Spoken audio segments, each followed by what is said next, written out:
na prvním místě v kategorii Pompo juniorky se umístili Colin Beasley.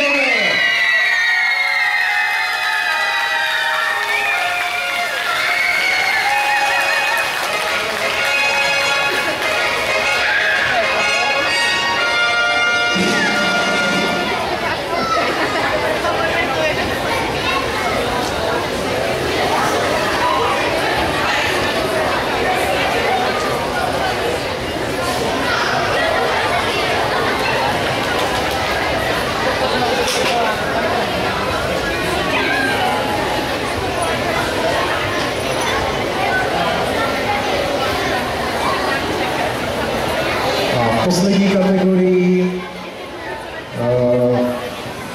poslední skupina v kategorii v této sérii hodnocení byli pouze motýlci z Chebu, takže motýlci z Chebu se umístili na prvním místě soupeře až ve finále.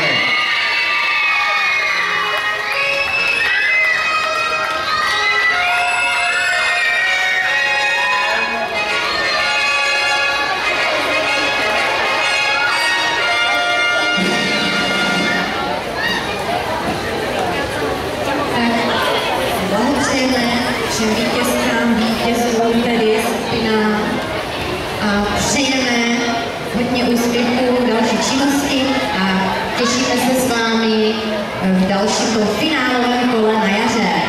Takže děkujeme ještě jednou za pěkná vystoupení.